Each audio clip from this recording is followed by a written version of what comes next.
Saudações a todos. Agradeço à UNA de Pouso Alegre pelo convite para debater o Estado jurislador, a separação de poderes, a maneira como os poderes da República, os maiores poderes, o Judiciário, o Legislativo e o Executivo, hoje encadeiam, o choque de poderes. É um debate que está aí na boca do povo, falado na mídia. Todo mundo hoje debate qual é a função dos poderes de Estado.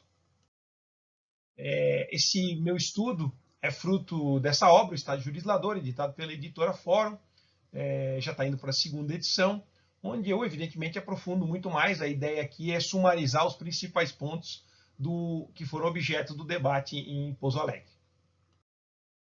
Convite da professora Nívia Costa, professora de Direito Constitucional, fantástica professora, realizadora, pesquisadora, professora da Universidade UNA de Pouso Alegre e da FDSM. Agradeço à professora pelo convite. E agradeço também ao professor Valdomiro Vieira, coordenador do curso da UNA, que promove esse debate realizado em maio de 2020.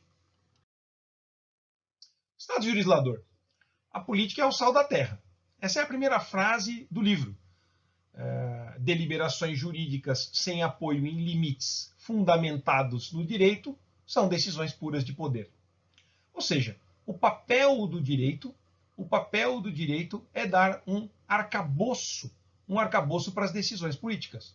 Todo tirano procura sempre alguém para dar compostura jurídica a seus atos. Normalmente alguém do direito público, que é a minha área, é a nossa área de interesse. Então, as monarquias se tornam democracias e se tornam estados constitucionais, e aí as constituições assumem o topo do ordenamento jurídico dos países. Falamos em absolutismo jurídico. O que é o absolutismo jurídico? Expressão que eu colhi em Paulo Grossi. É essa capacidade ordenante dos juristas. O absolutismo jurídico é justamente você converter a política, que é o sal da terra, que é o fundante, que é o inicial nas pautas de condutas que ordenam a sociedade, em posturas jurídicas. A hora que eu torno isso uma postura jurídica, deixa de ser a vontade do soberano e se torna uma postura abstratamente exigível de todos. Esse é o papel do direito, é ordenar a sociedade. E muitas vezes o que deu origem a uma determinada postura governamental não é propriamente algo democrático que atende ao interesse de todos, mas, sendo postura jurídica, deve ser respeitada. Por que isso é assim? Direito traz segurança. O direito, dizia Geraldo Ataliba, aumenta nosso grau de civilidade. A segurança jurídica está justamente na certeza da previsão de que, no futuro, quem tomar medidas parecidas terá as mesmas consequências. A gente sabe que a interpretação jurídica dá conta, muitas vezes, de modificar. A interpretação jurídica modifica o conteúdo das normas. Nós vamos ver um pouco aqui até que ponto essa segurança jurídica é verdadeira ou não. Existem duas questões fundamentais no direito: discutir a válida produção de um ato e debater a sua perfeita aplicação.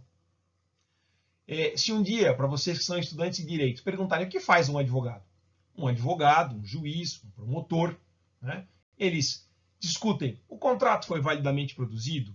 Está de acordo com o Código Civil? Descumpre algum dispositivo constitucional? Está de acordo com o ordenamento? Produzimos um contrato. Teve um conflito. Alguém precisa devolver o imóvel e não vai devolver o imóvel.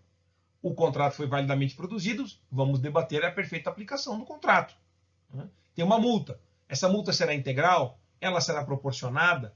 Abate o tempo em que o indivíduo ficou no imóvel do valor da multa? Proporciona-se? São discussões que o judiciário vai acabar, muitas vezes, resolvendo. A gente sabe que elas têm um fim e a jurisprudência está aí para demonstrar. Mas o que eu quero mostrar para vocês é que, no direito, o que discute é sempre isso.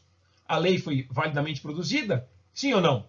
A lei está sendo corretamente aplicada? Sim ou não? Esse é o grande tema de fundo do direito. E eu disse Constituição. A Constituição é o topo do ordenamento jurídico. O século XIX trouxe o princípio da legitimação democrática. As constituições, elas vêm para organizar o ordenamento de uma forma geral. Para que serve uma Constituição? Uma Constituição é um instrumento que define a estrutura dos órgãos do Estado e fixa o Estatuto do Cidadão. O elenco dos direitos fundamentais está no artigo 5º da nossa Constituição. E topograficamente, hoje, no começo da Constituição, nas Constituições anteriores não era assim, né? Os direitos fundamentais estavam lá para trás, em outros artigos. Agora não, estão logo no começo da Constituição, temos os direitos e garantias do indivíduo. E, ao lado disso, os órgãos que protegem esses direitos e garantias do indivíduo, do cidadão. Por isso chamamos a Constituição de Estatuto do Cidadão. Para que serve isso? Um mecanismo de filtragem e de verificação de quais são as normas materialmente constitucionais e quais não são. Né? A Constituição diz lá no artigo 242 que o Colégio Dom Pedro II será mantido na esfera federal. Essa não é uma norma que seria propriamente materialmente constitucional, mas ganhou estatura de Constituição. Isso acontece no nosso sistema porque nós temos uma Constituição analítica e não sintética. Nós colocamos tudo o que dá e o que não dá na Constituição, na lógica de que isso traria mais segurança. Nem sempre resolve-se o problema dessa maneira. A gente vai debater um pouquinho aqui para vocês perceberem como que a política vai para o direito e o direito retorna à política e às vezes modifica-se completamente o sentido de um dispositivo. Se eu perguntasse há 10 anos atrás para vocês, é possível prender alguém antes do trânsito em julgado? Vocês diriam evidentemente que não. Né? A Constituição é clara ao dizer que o condenado só será considerado culpado e executará a pena depois do trânsito em julgado. E não que alguém não possa ser preso no começo do processo. Existem as várias hipóteses em que o indivíduo é preso no primeiro dia em que ele pratica uma infração e sai só depois do cumprimento da pena. Não é isso que eu estou dizendo. O que eu estou dizendo é que modificou-se o texto da Constituição para dizer que lá onde a Constituição garante que só será preso depois do trânsito em julgado, se passa a entender que existe uma execução automática a partir da segunda instância. O Supremo já voltou atrás nisso. Né? Mas estou querendo demonstrar como nem sempre a Constituição traz toda essa segurança que a gente acredita que traz.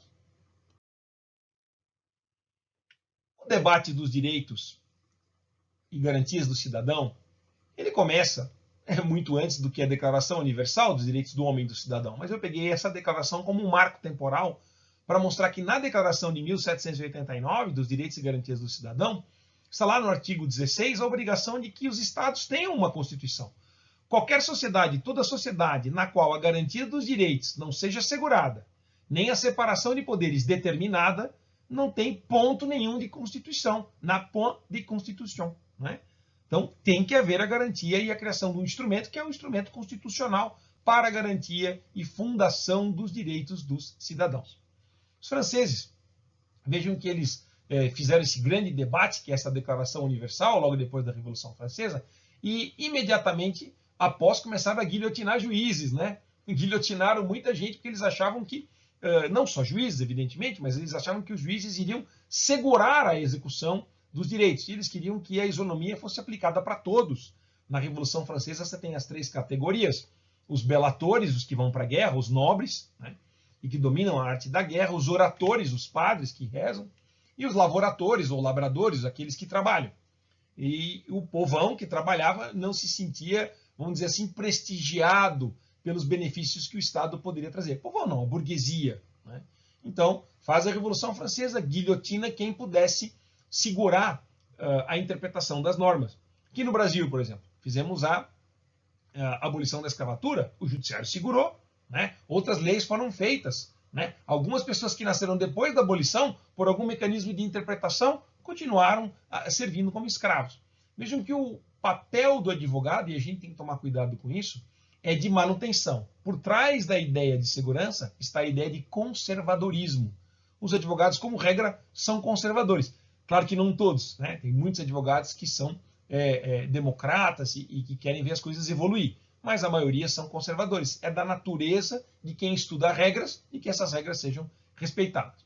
E é o mesmo movimento que fez a Revolução Francesa, fez a Declaração Universal dos Direitos do Homem e do Cidadão, fez também o Código Criminal francês, o Código Criminal de 1791.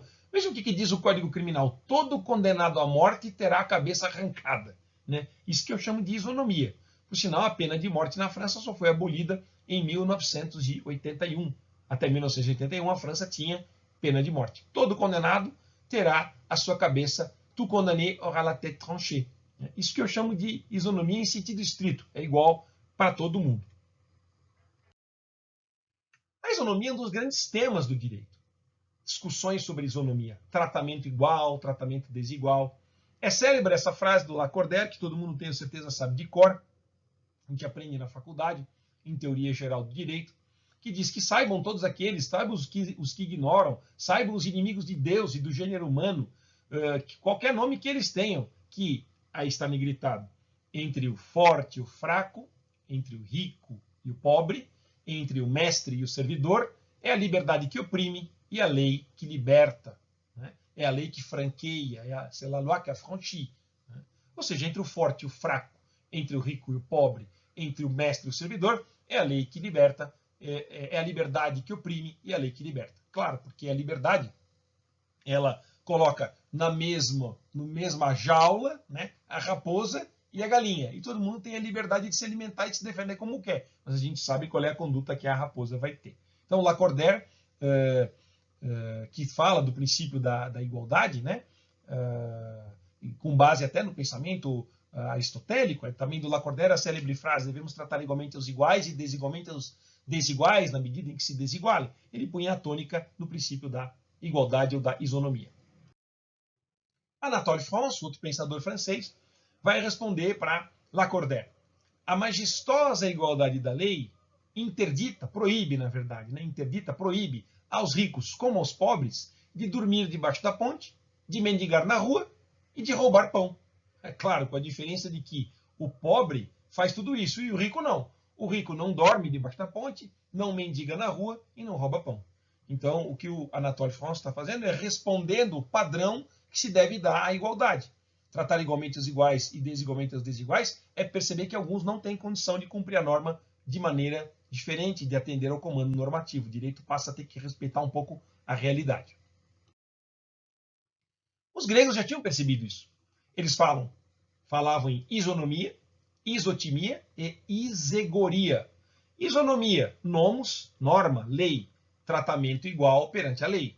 Isotimia, timo. Timo é esse órgão que fica aqui atrás do peito, né? Que alguns antigos achavam que ali era a região onde ficava a alma, por isso quando a pessoa está angustiada, tem uma amargura, tem uma dor aqui nessa região. Então seria a igualdade de almas, a isotimia. E a isegoria, a igualdade perante a ágora. A ágora, o espaço aberto, o espaço vazio, o espaço de debate. Isegoria seria a igualdade perante a ágora. Não adianta de nada haver isonomia, tratamento igual perante a lei, se os indivíduos não tiverem equipamentos anímicos parecidos. Tem gente que reage mal a determinadas coisas, gente que reage bem, tem quem enfrenta melhor a realidade, quem não enfrenta com tanta força a realidade e é mais depressivo, se oprime. Os indivíduos são diferentes. Então, reconhecer que eles têm equipamentos anímicos diferentes, aquilo que os gregos chamavam de paraskeué, né, o equipamento anímico de cada um, tem que ser reconhecido. E a isegoria é a capacidade retórica perante a ágora. Tem quem fale bem, quem não fala tão bem. Então, para a pessoa ir para a ágora e influenciar nos negócios públicos, ele tem que saber falar, ele tem que ter essa igualdade de almas e tem que se pressupor o tratamento igual. Eu estou relembrando esses conceitos gregos, porque até hoje essa discussão permanece entre nós. Nós fingimos que a isonomia, que a igualdade vale para todos, quando na verdade a gente percebe que algumas pessoas não conseguem garantir acesso a determinados dispositivos legais. As normas são feitas e são interpretadas. O Portalis, que fez a introdução ao Código Civil francês, de 1804, ele diz: os códigos do povo se fazem com o tempo. É o tempo que organiza os códigos do povo. A interpretação vai compondo as normas. O que é pátrio poder? Pátrio poder na Roma Antiga era o direito de vida e morte que o pai detinha sobre a prole, sobre seu filho. Hoje não funciona mais assim. Ninguém vai dizer que o pai tem direito de vida e morte sobre a vida do filho. Hoje nós falamos em poder familiar, partilhado igualmente entre todos os cônjuges. Eu diria que a mãe manda até mais no filho do que o próprio pai hoje em dia. Né? Então, hoje em dia, o pátrio poder é mais um pátrio dever, é um poder familiar. Então, o instituto é o mesmo, mas o tempo se encarrega de inverter e modificar os conteúdos. Friedrich Miller, pensador alemão vivo, Miller diz: existe lei pré-caso ou a norma adjudicanda? A norma do caso concreto é produzida na hora que o juiz produz a norma. É isso que o Friedrich Miller diz. Existe uma integração entre texto e contexto. Uma coisa é o texto da lei, outra é o contexto em que essa lei se aplica. Friedrich Miller escreveu a metódica estruturante, discurso da metódica jurídica, né? Métodos de trabalho de direito constitucional, todos os livros aí traduzidos do alemão para o português, são fantásticos. Eu indico os livros do professor Friedrich Miller. André Jean Arnaud, Aja, né? Chamado carinhosamente pelos íntimos de Aja. O André Jean Arnaud, ele enfatiza, são vários livros que ele escreve, que o magistrado ele raciocina em função da camada social a qual ele pertence. É inevitável. Quem é o juiz? O juiz é o jovem de classe média, estudioso, que passou num concurso. O muito rico não vira juiz. E o muito pobre não consegue formar o repertório. Temos que mudar isso, né? Já estamos mudando. A política de cotas melhorou. Hoje nós temos gente humilde, muito boa na universidade que vai assumir essas posições. Era necessário que eles entrassem, né? Não dá para aceitar um país em que 60% da população é negra e eles são só 2% da população universitária. A política de cotas veio, hoje são 36%, né? Então, está modificando isso. Mas o magistrado vem de uma camada média e ele tem uma tendência a favorecer esta camada média da sociedade quando promove seus julgados. É inevitável, né? Pode ser que na maioria das vezes o juiz consiga se desvestir da sua formação pessoal para julgar com isenção. Mas no direito administrativo nós falamos em móvel do ato administrativo, que é o elemento psicológico, e falamos no motivo, que é objetivamente aquilo que se extrai da norma para aplicar. Bauman. Zygmunt Bauman, autor muito lido, né, modernamente, escreveu um livro muito interessante sobre direito, que é pouco lido, Legisladores e Intérpretes. Esse é o livro jurídico dele mais interessante. Ele fala da adesão a modos de vida. Nós aqui, por exemplo, sofremos o impacto de uma elite europeia. Ela é o nosso ponto de partida. Curioso isso, né? Moramos na América Latina, temos contato com bolivianos, com chilenos, conhecemos a maior parte da população brasileira é africana, a África produz filosofia, a África produz cultura, a África produz literatura, mas não, existe um recorte, uma centralidade europeia que vem até nós e nós acabamos atendendo as ordens dessa centralidade europeia. Eu mesmo aqui já falei vários, vou falar ainda, né, sobre França, sobre Inglaterra, sobre o que vem da Europa. A gente acaba se alinhando culturalmente a esses centros, quando, na verdade, deveríamos ser muito mais amplos e abertos no entendimento do nosso próprio direito. Um modelo de um país vizinho talvez fosse muito mais adequado à realidade brasileira do que um modelo europeu.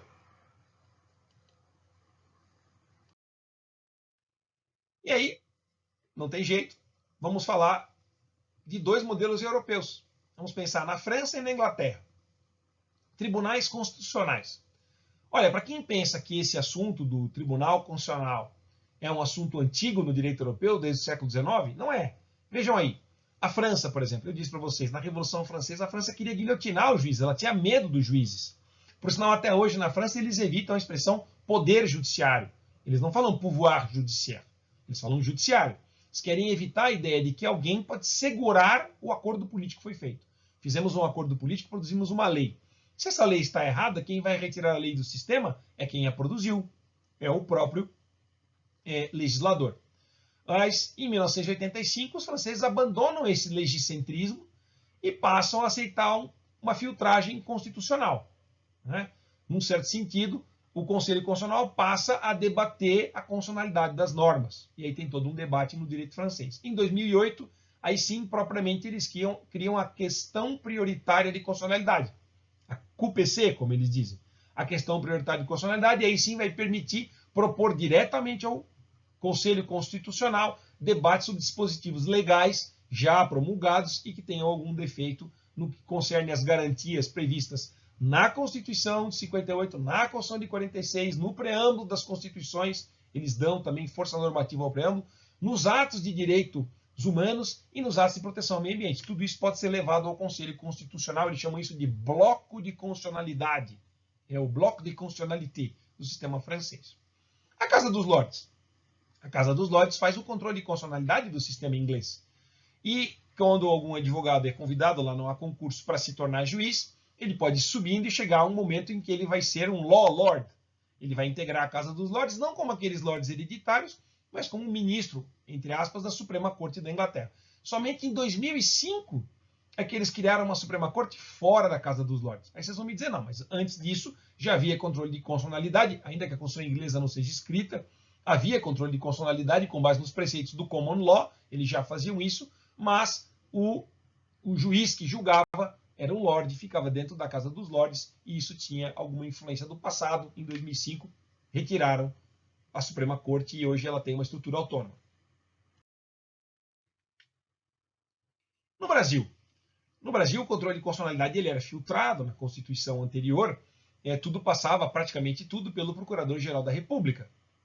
Em 88, rol do artigo 103, alargamos a possibilidade, né, confederações sindicais, partidos políticos, a própria OAB, mesa da Câmara, mesa do Senado, as hipóteses de instaurar o controle concentrado de constitucionalidade, e se organizou com mais clareza o controle difuso, em si, entretanto, qualquer um de nós pode discutir a constitucionalidade de uma norma pela via, não pela via concentrada, pela via difusa, e levar este processo até a Suprema Corte. Agora tem a repercussão geral, mas instaurar na primeira instância uma questão de debate sobre constitucionalidade. Em 2004, a emenda 45, ela criou a hipótese de eleição dos corpos diretivos dos tribunais. E aí eu faço uma pergunta: isso partidarizou o Poder Judiciário? O Poder Judiciário, num certo sentido, formou partidos? Olha, em alguns tribunais, perguntem para os advogados mais antigos, os que são alunos, vão ver que existe isso, né? Se você tem corpos diretivos eleitos e tem juízes escolhidos por critério técnico, que é o concurso, quando eles se organizam nos tribunais e eles acabam votando e formando turmas para eleger quem vai para o órgão especial, quem vai ser o presidente, os juízes acabam criando animosidades, né? Claro que, e aí tem a dificuldade de votar tecnicamente como um magistrado que não votou nele para um cargo administrativo que ele desejava. Isso gera, né, o indivíduo, a razão é escrava da vontade, né, a razão é escrava das paixões. Se eu gosto de você, eu voto contigo. Se eu não gosto, mesmo que esteja correto o que você disse, eu vou votar contra, né? Então, vários problemas surgiram aí dessa, aspas, partidarização dos blocos que se formam dentro dos tribunais. Mais um confronto entre política e direito, estamos debatendo separação de poderes. Crise da jurisdição. Nossa jurisdição está em crise. Crise vem de crino, distinguir, judicar, verbo grego. Eu sou eu em minhas circunstâncias. Se não salvo ela, não a salvo, eu não me salvo. Eu sou eu em minhas circunstâncias. Se não la salvo a ella, não me salvo eu. Frase de Ortega y Gasset. Estamos em crise. Crise é quem não consegue escolher o que quer fazer. Crise é a ausência de critério para decidir. Nosso judiciário está em crise. A gente gostaria que o critério para escolher os membros dos órgãos superiores dos tribunais fosse só a antiguidade, correndo o risco de ter um desembargador, às vezes com 70, 72, 73 anos de idade. Não é a regra, muitos hoje são muito modernos, mas talvez um desembargador que não consiga usar mecanismos de informática e tenha dificuldade, ou a gente quer eleger um juiz mais novo e tornar tudo novo, né? A ideia de que a antiguidade é posto foi rompida com a emenda 45. Colocar a tônica no critério da antiguidade estabiliza. Colocar a tônica no critério da eleição pluraliza, dá mais acesso, e as inovações podem ser para bem ou para mal, né? Para bem, por bem ou para o mal. Isso é a crise da jurisdição. E essa crise da jurisdição, ela está dentro de uma disputa processual de narrativas. Michele Tarufo escreveu esse livro, Uma Simples Verdade, o Juiz e a Construção dos Fatos. Quem estuda a separação de poderes e a crise no poder judiciário percebe que o mecanismo pelo qual o juiz utiliza para selecionar normas e aplicar ou não aplicar é a seleção dos fatos. Se eu digo que um determinado fato é irregular, eu aplico a norma. Se eu tiro o fato debaixo da norma, aplico outra norma. Então, a seleção das normas não é feita simplesmente por aqueles critérios que a gente estuda na faculdade, cronológico, hierárquico, da especialidade. Ela é feita de uma maneira, às vezes, muito mais perversa, dizendo, não, para este fato não se aplica, né? O preso não tem esse direito. Eu entendo que aqui não se aplica a paridade de armas. O advogado quer falar, o juiz diz, não pode falar, né? Eu já tenho uma delação premiada e já está resolvido, vamos julgar o caso. Condenamos o indivíduo, ele recorre, o tribunal não ouve os fatos que ele fica brandindo, gritando. Então, a disputa processual de narrativas é uma disputa sobre o colorido dos fatos. Esse colorido dos fatos é o que hoje move decisões e, às vezes, recursos infinitos e impossíveis, né? Existe uma filtragem enorme até nas cortes superiores, famosas cláusulas torniquete, súmula 5, súmula 7, o processo não sobe, não chega nas instâncias superiores, e as instâncias inferiores, às vezes, simplesmente o segundo grau placita o que o magistrado fez e o que pode ter sido feito com um certo autoritarismo e não se consegue modificar essas decisões. Crise do judiciário, disputa processual de narrativas. Como é que o juiz julga? O juiz julga com base no devido processo legal. Ninguém será privado da liberdade ou dos seus bens sem o devido processo legal. Nós estudamos processo civil, processo penal. No processo civil, eu vou ter os mecanismos que me permitem discutir uma ação anulatória de um ato administrativo, uma ação de disputa de guarda, uma ação de disputa contratual, uma ação de aluguel, uma batida de carro. Todos esses fatos que movem a sociedade, que estão nas várias leis substantivas, são gestados judicialmente pelo devido processo legal, que é adjetivo. Mas o que eu quero mostrar para vocês é que o devido processo legal, adjetivo, ele vem da razoabilidade substantiva. A origem do devido processo legal é a discussão de mérito dos direitos, e não uma discussão meramente formal sobre modos de acesso a direitos. Vamos ver? A Magna Carta, Libertatum, rei João Sem Terra, 1215, ela tinha um dispositivo que dizia: nenhum homem livre será capturado ou aprisionado, ou desapropriado de seus bens, ou declarado fora da lei, ou exilado, ou de algum modo lesado, nem nós iremos contra ele, nem enviaremos ninguém contra ele, exceto pelo julgamento legítimo dos seus pares e pela lei do país. Magna Carta dizia, per legem terrae, pela lei da terra. O rei Eduardo III, no Statute of Westminster, traduziu essa expressão para the due process of law. Então vejam vocês, o devido processo legal vem da lei da terra. O devido processo legal, na sua feição originária, ele não era adjetivo, ele era substantivo. Era a razoabilidade substantiva que estava por trás do devido processo legal. Henry de Bracton escreveu um livro onde ele cria este preceito, e eu estou fazendo um recorte aqui, uma seleção, lex facit regem. Ele está invertendo o célebre preceito que dizia rex, de rei, rex facit legem, é o rei que faz a lei. Henry de Bracton está dizendo, não é o rei que faz a lei, é a lei que faz o rei. O rei também tem que respeitar as normas que vêm da terra, que vêm da realidade. Um rei autoritário não pode simplesmente atropelar o ordenamento anterior ou a jurisprudência que reconhece direitos. Em 1610, na Inglaterra, o célebre caso Bohun, o Lord Coke, julgou um caso que envolvia o Bohun, que era um médico, e o Royal College of Physicians, o colégio de médicos. As vagas de médico elas eram estritas, havia um número de vagas permitindo clinicar em Londres, ele não era formado em Londres, falou, se você está proibido, está multado, você não pode exercer a profissão de médico aqui em Londres. E se você insistir, nós vamos te prender. Ele ajuiza um habeas corpus, e o Royal College of Physicians falou, não cabe habeas corpus, porque a nossa delegação é uma delegação que vem do rei. O rei representa a vontade de Deus na terra, né? Então, jamais pode ser questionada, porque o rei não está submetido à responsabilidade. The king can do no wrong. O rei não erra. A jurisprudência francesa dizia le roi ne peut mal faire, o rei não pode fazer mal. A Constituição brasileira de 1924 tinha um dispositivo, não haverá responsabilidade, o rei não é responsável. E Bohun disse, não tem problema, eu vou questionar e quero a ordem de habeas corpus. O que disse o Lord Coke? Lord Coke disse, olha, a delegação de vocês decorre do poder real, mas o próprio rei se submete ao common law. Então vocês não podem mandar prender esse indivíduo, né? E aí ganhou a decisão e pôde clinicar, não foi preso porque estava exercendo a medicina em Londres. Então vejam que uma primeira decisão importantíssima que coloca a autoridade real debaixo do common law, que está na base, na origem do common law está o costume. Na França, em 1795, logo depois da Revolução Francesa, eles começam as discussões para fazer uma nova Constituição. Emmanuel de Sieyès, que escreveu O que é o Terceiro Estado, esse autor que todo mundo lê, um clássico, né? Ele diz que precisamos de um jury constitutionnel, que não pode funcionar sem o estabelecimento de uma entidade de controle para o choque de poderes.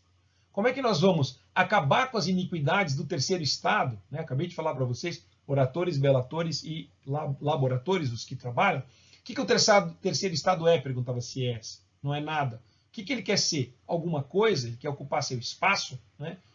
Nas votações, o terceiro estado, como era a votação por estado, ele nunca conseguia fazer passar nenhuma norma de seu interesse, e aí eles ficavam rascunhando aqueles cahiers de doléances, né? Doléances vem de condoléance, condolência, cadernos de condolência, que eram nas câmaras municipais. O indivíduo escrevia lá uma reclamação e, em tese, aquilo seria levado ao rei, que atenderia, né? Mas a nobreza, vocês sabem que tinha esse papel de filtragem, né? Ninguém tinha acesso ao rei. Um plebeu não conversava com o rei, ele tinha que tentar chegar perto de um nobre, e o nobre levaria essa lógica da suzerania e vassalagem, né? Eu procuro o meu nobre que me protege, procuro um nobre mais importante, e esse nobre mais importante conversa com o rei e pede para o rei, e talvez o rei me atenda ou não. E aí Sieyès diz, não, tem que ter uma jurisdição constitucional, não passou, mas começa-se o debate em 1795. 1803, esse é famoso, precedente Marbury versus Madison, sempre falado no Supremo Tribunal Federal, sempre tem algum ministro que fala, o precedente Marbury versus Madison. Vamos tentar entender ele aqui hoje? Olha só, quais são os 4 primeiros presidentes americanos? George Washington, John Adams, Thomas Jefferson e Madison, James Madison. Quem era o secretário de Estado? Quem mandava na presidência da República? Uma espécie de primeiro-ministro, vamos dizer assim, né? Quem executava as coisas não era primeiro-ministro, mas quem executava? Era o secretário de Estado. O secretário de Estado do John Adams era o John Marshall, que depois foi para a Suprema Corte. O Adams encerra seu mandato e indica o Marshall para ministro da Suprema Corte. Entre o Jefferson, cuidado com a expressão republicano e democrata e federalista, viu? Nunca coincidem com a visão que a gente faz, né? Aqui no Brasil, os democratas são muito mais parecidos com os republicanos nos Estados Unidos, mas o partido chama DEM, são democratas, né? Já esses republicanos eram os democratas republicanos. Os federalistas é que são mais herdeiros do grupo de republicanos e o Jefferson hoje seria um democrata. Não importa, o partido tinha esse nome, mas cuidado com o rótulo, que às vezes o rótulo não reflete exatamente o que a gente está debatendo. O que aconteceu aí?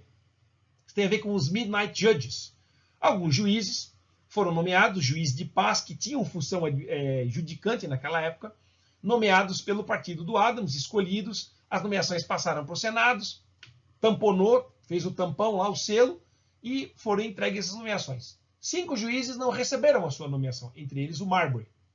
Troca o governo, o Marshall vai para a Suprema Corte, o Marbury procura o James Madison, que era o secretário de Estado, e diz, olha, eu preciso do meu comissionamento para tomar posse como juiz. Eu sei que passou no Senado, eu sei que veio para cá. Madison responde, aqui não está, mas eu vou verificar. Procura o Jefferson, e Jefferson diz, e pergunta, Jefferson, onde estão esses comissionamentos? Não, eu joguei fora, eu rasguei. Você não pode rasgar, é um ato assinado pelo presidente da República. Eu sou o presidente da República. Não, você é o novo presidente. O ato é perfeito e acabado. Marbury ajuiza uma ação e diz, eu quero que o presidente da República, que o James Madison, que é o secretário de Estado, me entregue o meu comissionamento ou produza outro. A Suprema Corte dos Estados Unidos vai debater esse assunto e começa a discutir. Precisamos entregar esses comissionamentos? O senhor Marbury, ele foi nomeado, passou pelo Senado, o presidente da República assinou e o ato é válido. Ele tem direito ao comissionamento? Sim, ele tem direito ao comissionamento. Isso daria perda, né? Ganho de causa por John Adams, que foi quem fez o comissionamento, e quem perderia a ação seria o Jefferson. O Marshall, ele não se deu por impedido. Ele poderia ter dito, olha, estou impedido, né, de julgar porque o ato é meu. Normalmente os ministros das Supremas Cortes não se dão por impedidos para julgar atos que eles mesmos produziram. Isso já aconteceu aqui no Brasil, inclusive. O que o Marshall pensou? O Marshall pensou o seguinte, nós sabemos que o Jefferson, ele acha que quem tem que controlar a juridicidade e a constitucionalidade das normas é o poder que a produziu, é o próprio poder legislativo. Então ele pensou o seguinte, o Marbury foi nomeado? Foi. Esse ato é válido? É. Ele veio na Suprema Corte? Veio. Por quê? Porque o Judiciary Act permitia ele vir diretamente na Suprema Corte.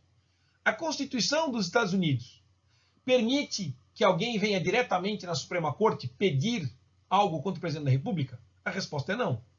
A Constituição da República, a Constituição americana não permitia naquela época isso. Então ele diz, vamos concluir que o Judiciary Act é inconstitucional. O senhor Marbury tem direito ao comissionamento? Tem. A nomeação dele foi válida? Foi. Ele deveria ter recebido? Deveria. Recebeu? Não.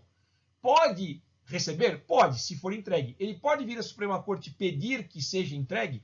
Forçar o presidente Thomas Jefferson a entregar para ele comissionamento? Não. Por quê? Porque ele fez isso com base no Judiciary Act de 1789, que não tem fundamento na Constituição americana. Portanto, o Judiciary Act é inconstitucional. Vejam, é paradoxal, mas o juiz Marshall, ele deu ganho de causa ao Jefferson no mérito do assunto. Ou seja, o Jefferson rasgou a nomeação do Marbury, que era do partido contrário, e não foi obrigado a entregar. Só que ele não foi obrigado a entregar, por quê? Porque a Suprema Corte entendeu que o ato, o Judiciary Act, seria inconstitucional. Ou seja, Jefferson ficou mais irritado ainda com a decisão, porque na cabeça dele, o juiz, e ele dizia isso para todo mundo, é um mero funcionário, ele pode ser trocado. Jefferson dizia, a quem cabe controlar a constitucionalidade da lei? Ao juiz?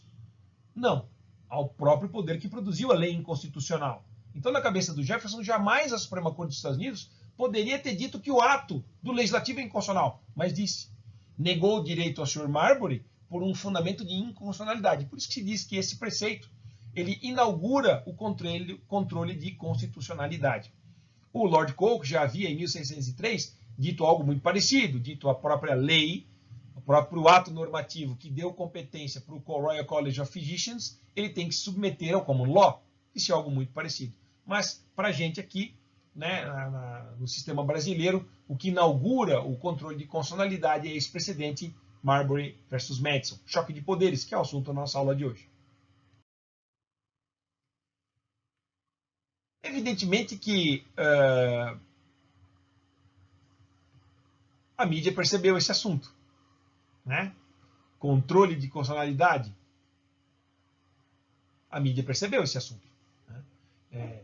Se pode o Poder Judiciário retirar das normas, né? Retirar o Poder Judiciário determinados atos do sistema e os ministros da Suprema Corte têm todo o poder que têm, né? A mídia vai tentar, de todas as formas, segurar a caneta dos juízes. Essa que é a verdade. Que quem controla a caneta, e às vezes com ameaças, né? Vocês devem estar percebendo isso. Basta que o ministro da Suprema Corte decida algo contrário a um determinado grupo político e os memes vão surgir agredindo esse determinado magistrado, né? Para que ele decida de maneira diferente. A verdade é que as nossas democracias, elas se estruturam como poliarquias competitivas de ampla projeção pluralista. Ou seja, como o conjunto, a constelação de interesses que envolve os direitos conectados ao Estado, ela é muito ampla, todos os grupos de interesse tentam, de certa maneira, se apropriar de uma parcela desse poder. Né? E isso fica mais claro ainda diante de um Estado jurislador, onde não é claro quem produz a pauta de conduta que o indivíduo tem que atender. Quem que vai produzir essa pauta de conduta? Né? É o Poder Judiciário? É o Legislativo? É a interpretação que o Legislativo faz do Poder Judiciário? Esse é o grande tema que envolve a compreensão do funcionamento do Poder Judiciário. O Estado jurislador no Estado jurislador ocorre a jurisfação. O que é a jurisfação? É o fazer do direito, é como o direito se interpenetra com a política. Comecei falando lá no começo sobre o modo como a gente organiza o poder, a separação de poderes, né? E concluo aqui dizendo que a jurisfação é promovida por vários atores sociais, muitos não democraticamente eleitos. Nós temos, portanto, um papel alargado da racionalidade jurídica. A racionalidade jurídica está em disputa. Nós precisamos disputar a racionalidade jurídica. Quem? Nós, todos nós, atores do direito. Isso que vai formatar o nosso Estado jurislador, a compreensão de como o Estado funciona e como nós podemos interferir. É possível falar hoje numa comunalização do direito brasileiro? Esse respeito ao common law, a realidade, uma realidade que encampa o direito, uma releitura dos fatos a partir de precedentes judiciais desconectados da legislação, né, o que se chama de eficácia expansiva das decisões judiciais. As decisões judiciais elas têm uma eficácia para frente. Não é o legislador que está decidindo como a gente vive, é o judiciário que está decidindo como a gente vive. No sistema inglês, eles falam o contrário, eles falam em statutification. Né? Statutes é como eles chamam lei. Então, aquilo que a jurisprudência faz se torna lei. Statutification. Aqui, alguns autores falam em commonalization, comunalização. Aquilo que a jurisprudência faz acaba sendo incorporado pela legislação e tem que ser aceito e respeitado. Podemos falar hoje numa sociedade aberta dos intérpretes da Constituição, para usar a expressão do Peter Haberle, né? Sociedade aberta dos intérpretes da Constituição? Talvez, aqui no Brasil. Temos todos nós somos, a maioria dos que estão aqui assistindo esse debate, são bacharéis em Direito, estudantes, professores, né? Professores de pós-graduação, estudantes de pós-graduação. A gente tem uma dificuldade, mas às vezes consegue, né? E o resto da população? Como é que ela ocupa espaço para entrar nessa sociedade aberta? A gente sabe que no Legislativo, por exemplo, dos 500 e tantos deputados, se nós pegarmos o total de votos que geraram eleitos ou coeficiente eleitoral, apenas 1/3 dos votos está representado, né, no Congresso. 200 milhões de pessoas, 150 milhões de votos. Se pegar o voto dos eleitos e o coeficiente eleitoral, vai dar 50 milhões de votos. Os outros 150 milhões de brasileiros não estão representados com um voto qualquer no Congresso Nacional. Eles participam da sociedade aberta dos intérpretes da Constituição? E aí vem a grande questão. Nós estamos diante de um estado de exceção judicial? Estamos num estado de ruptura institucional? Esse é um debate importante, né? Saber se existe uma ruptura institucional, né? Se nós estamos diante de um debate de uma ruptura, ou seja, o Poder Judiciário é autoritário? Eu penso que não. Eu penso que existe sim decisões judiciais que avançam o sinal e requalificam fatos. Isso é verdade. Mas daí a dizer que nós estamos diante de um estado de exceção judicial? Não. Até porque, se tudo for estado de exceção, se tudo for irregular, se tudo for considerado autoritário, o direito e a segurança jurídica que a gente falou lá no começo se tornam nada. Não haveria um mínimo de segurança jurídica. Então, é evidente que nem tudo é Estado. Existem decisões judiciais que são excepcionais. A gente viu recentemente uma decisão que retirou da campanha eleitoral um potencial candidato, que teria muita chance de ganhar, né? Isso mudou o curso da história. Foi uma inflexão. Decidiu-se de uma maneira, depois decidiu-se de outra. Retornamos ao momento agora em que se respeita a Constituição e a necessidade de trânsito em julgado. Houve uma inflexão. É estado de exceção? Não sei. Precisamos refletir. Temos uma aparente situação de normalidade, ou seja, essa normalidade que a gente vive, ela seria aparente? Olha, em alguns aspectos pode até ser considerado correto. Agora, se tudo for considerado ilegal, inconstitucional ou estado de exceção, não teremos limite entre política e direito.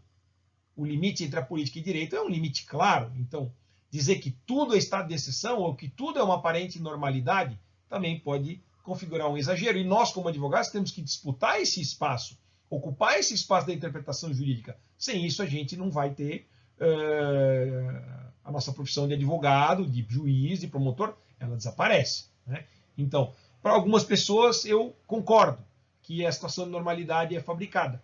Mas, na média, no geral, temos um Estado de Direito em funcionamento, sim.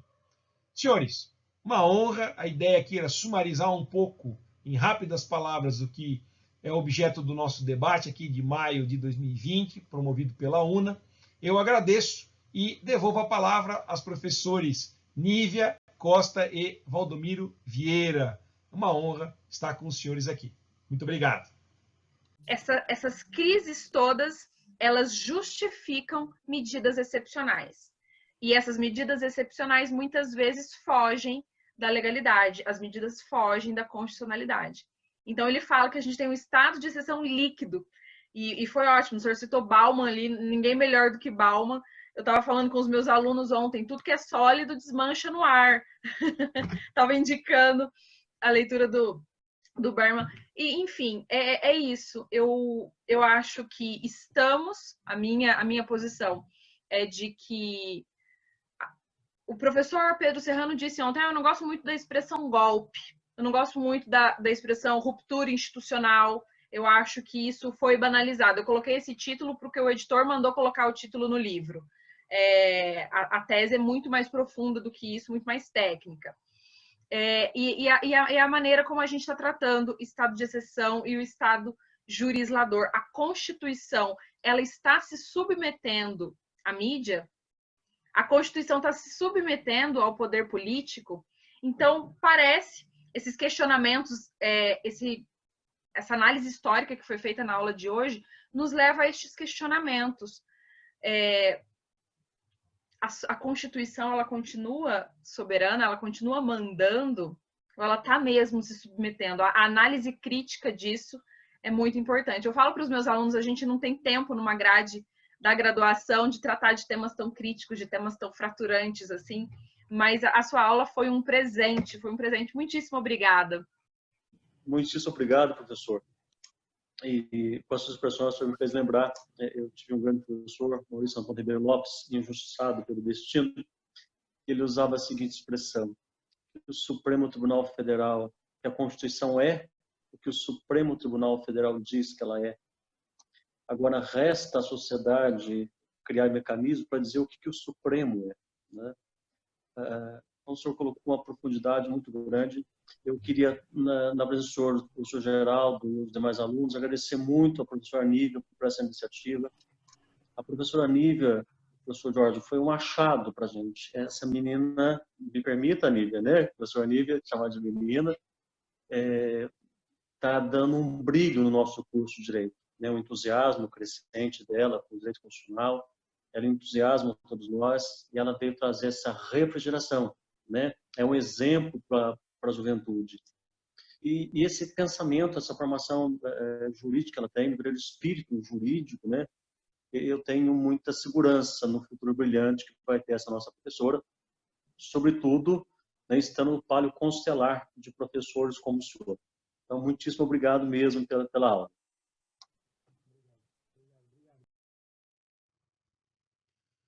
Olha, agradeço o elogio e os comentários dos professores, a professora Nívia, o professor Valdomiro Vieira, e eles têm razão, né? Nós vivemos aqui talvez um estado de exceção líquido, como diz o professor Pedro Serrano. Interessante essa ideia, né? Vocês vejam que os conceitos em direito constitucional, eles são conceitos que são incorporados. O professor Valdomiro traz um exemplo da posição do professor dele, né? Que foi dita essa posição por vários pensadores, vêm debatendo essa mesma ideia. Eu trago aqui Charles Evans Hughes, né? Estamos debaixo da Constituição, mas a Constituição é aquilo que dizem os juízes, é o que o juiz diz que se torna a Constituição, e não propriamente o texto. O precedente Marbury versus Madison veio nesse sentido. Então vejam, senhores, nós temos sim uma formação colegiada dos tribunais que precisa ser enfatizada, uma formação coletiva, uma formação de entendimentos que se conformam numa base alargada, com base no pluralismo de ideias e instituições. Isso vai garantir o aumento do nosso grau civilizatório. Isso que vai garantir a segurança, que as cortes, que o judiciário, que os debates legislativos, que a formação desse Estado jurislador seja o mais alargada possível. Restringimos o Estado jurislador se nós restringimos quem pode mandar. Quando o Getúlio Vargas perdeu aquela eleição, que ele disse que era golpe, em 1929, 5,4% da população, eu acabei de falar de 50%, 50 milhões de pessoas, o que dá 1/3 dos votos, né? 25% tem representação no Congresso Nacional, eu acabei de trazer esse exemplo, né? E aí eu relembro, quando Getúlio Vargas perdeu a eleição, 5,4% da população votou. Hoje nós já temos 25%. Então, com o tempo, os mecanismos de filtragem e de produção de normas vão alargando a sua base, é o pluralismo de ideias e instituições que vai tornar mais forte o nosso direito e mais forte a nossa república, né? São os valores da república e da Constituição que precisam ser enfatizados. Agradeço novamente a todos, muito obrigado pela atenção e pela oportunidade de estar aqui na UNA debatendo com vocês. Boa noite.